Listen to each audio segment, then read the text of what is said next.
Qual será o juízo de valor, ou as impressões, os sentimentos envolvidos quando a população pensa em relação ao Congresso Nacional, ao que faz exatamente um Congresso Nacional?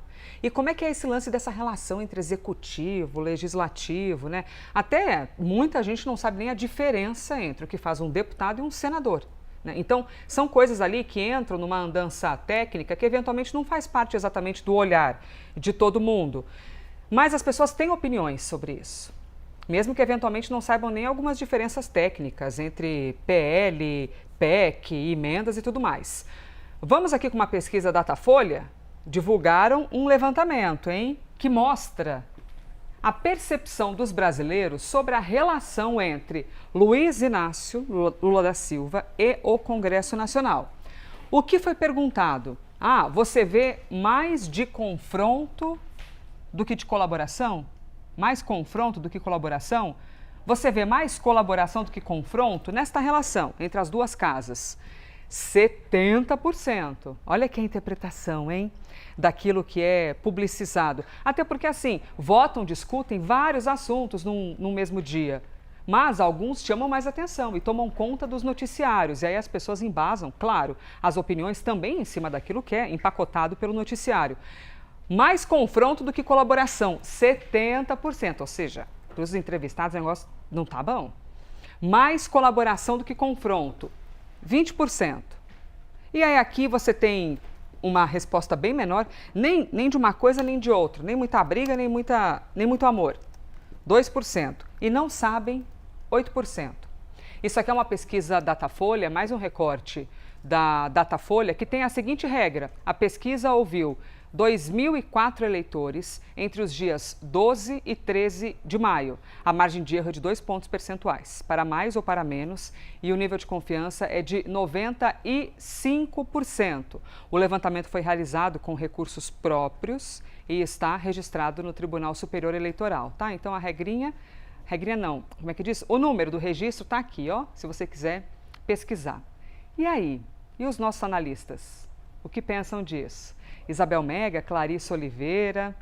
Clarissa, opinando, as pessoas estão sobre essa relação. 70% dizendo, tem bem mais BO do que paz nisso aí, Tem mais BO do que paz, Elisa, e por um motivo muito simples. A população brasileira elegeu um Congresso majoritariamente concentrado no campo político adversário do presidente que foi escolhido. Então é natural que haja um atrito maior entre essas duas instâncias. Mas dito isso, essa pesquisa Datafolha ela é interessante porque ela demonstra também que a população tem clareza de que o governo federal viu as suas bandeiras eleitorais, por exemplo, algumas tentativas de avançar em determinados setores, naufragarem no Congresso Nacional por conta desse confronto. Afinal de contas, a imensa maioria, 70% dos entrevistados, veem esse clima de belicismo mesmo entre o nosso legislativo e o nosso executivo. E, ao mesmo tempo, outros dados colhidos pela Datafolha nos últimos dias demonstram aquele desafio, aquela dificuldade muito grande do governo do presidente Lula de avançar, de melhorar a percepção da população em duas áreas muito estratégicas: saúde e segurança pública, principalmente segurança pública.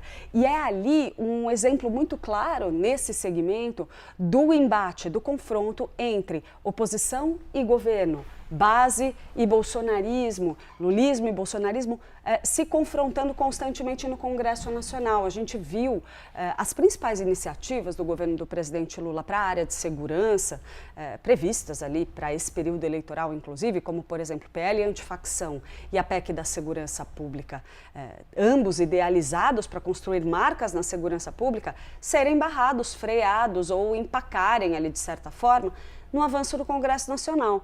Então, esse confronto acaba também se reproduzindo em uma dificuldade do governo do presidente Lula de entregar, de avançar em algumas áreas onde não necessariamente Lula já tem uma visão, uma imagem junto ao eleitorado bastante consolidada. Tanto é que a gente nota que a Datafolha não traz essa mesma percepção negativa do eleitorado quando a área em questão é, por exemplo, combate à miséria.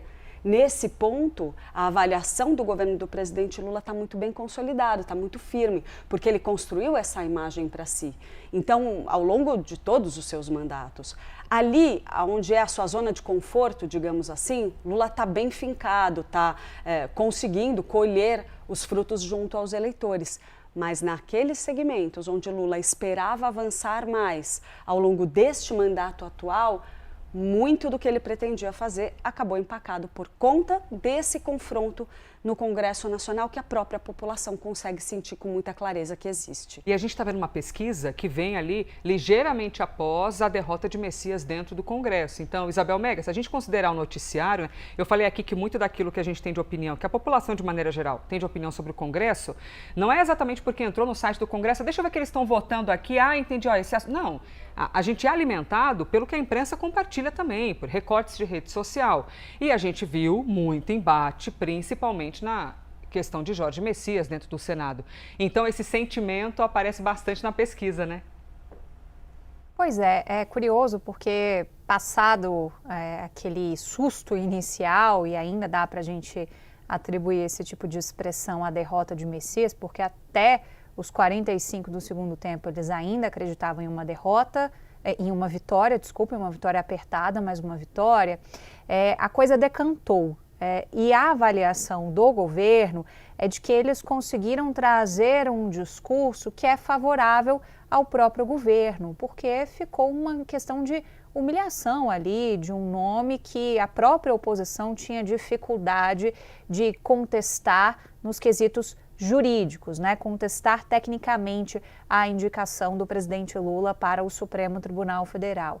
Então, a avaliação deles é de que aquilo que se formou diante de uma derrota de um evangélico, e essa expressão a gente ouviu bastante nas últimas semanas, acaba contribuindo de certa forma para que uma parcela do brasileiro que é mais conectada a esse noticiário de política possa se identificar um pouco com esse Messias que acabou sendo, de certa forma, humilhado pelo Senado Federal, numa derrota que é muito mais do governo do que dele, mas quem foi o símbolo de tudo isso foi ele, né? Quem foi lá dar a cara a tapa foi ele. Então, é um sentimento interessante que a gente colhe junto a algumas fontes do governo e do Partido dos Trabalhadores. Agora, essa divisão entre a parte da população que está vendo mais confronto do que uma situação mais paz e amor, digamos assim, ela é atribuída muito ao Senado Federal, porque na Câmara a situação hoje é muito mais de conexão, e não hoje, né, mas principalmente do final do ano passado, com as sinalizações de Hugo Mota para o presidente Lula e vice-versa, as conexões que eles querem fazer também com o cenário eleitoral na Paraíba. Para Hugo Mota é interessante estar de mãos dadas com o presidente Lula também para o cenário eleitoral do clã dele na Paraíba. Então, a situação está muito mais tranquila do que no Senado Federal. Quando você estava compartilhando com a gente esses dados aqui do Datafolha, Elisa, me lembrei de uma fonte que me alertava no início do ano passado. É porque é tanta coisa acontecendo nessa política, mas no início do ano passado, quando a gente estava nessa transmissão de cargo dos novos presidentes do Legislativo. Essa fonte me falou assim, olha, a gente vai ter um perfil muito mais Arthur Lira no Senado e mais Rodrigo Pacheco na Câmara dos Deputados, uma inversão de polos. Por quê? Porque Arthur Lira é quem dava mais trabalho para o presidente Lula lá no início do governo e Rodrigo Pacheco era mais amigável. Então você inverteu esses polos com Davi Alcolumbre assumindo mais esse papel e Hugo Mota ficando no papel mais harmônico com o Palácio do Planalto. E de fato foi exatamente isso que aconteceu, talvez numa proporção que o próprio governo não imaginaria que alcançaria os níveis que alcançou com uma derrota histórica sendo imposta ao governo Lula. Mas isso reflete também uma construção interna de empoderamento do parlamento. E é construção mesmo, porque isso foi acontecendo a cada ano da última década. Você pega ali o contexto de impeachment da ex-presidente Dilma Rousseff, você pega toda a mobilização que foi feita de um empoderamento do parlamento sobre o orçamento. Isso torna qualquer pessoa que esteja sentada na cadeira da presidência da República muito mais refém do que jamais foi da cadeira do legislador, porque o parlamento hoje tem muito mais poder. Então, com isso, não dá para você fazer a sua articulação à moda antiga, como se ainda tivesse uma preponderância muito maior do poder executivo sobre o poder legislativo, porque não há mais. E aí isso é parte também dessa rusga, desse ambiente de combate que fica e que também se materializa na própria visão que a população tem sobre o quanto a coisa está bélica entre o Congresso Nacional e o Poder Executivo. A gente ali no momento do governo Bolsonaro, quando tem uma troca no comando da Casa Civil com a entrada de Ciro Nogueira, ali parte de uma percepção do governo Bolsonaro que se ele não fizesse isso, ele ia ficar refém na mão do Congresso Nacional, como Lula ficou agora. Então, ele abre as portas do Palácio para o Centrão, empoderado sobre o parlamento, e ele finaliza seu governo dessa maneira. É outro sintoma dessa construção que a gente foi vendo nos últimos anos e que sim, vai ter confronto. E se Lula for eleito mais uma vez, os confrontos não vão arrefecer. Isso parte de uma percepção de próprios membros aliados do governo, de gente do Partido dos Trabalhadores, que está o tempo todo analisando essas conjecturas. E parte justamente desse empoderamento do Congresso Nacional. Elisa.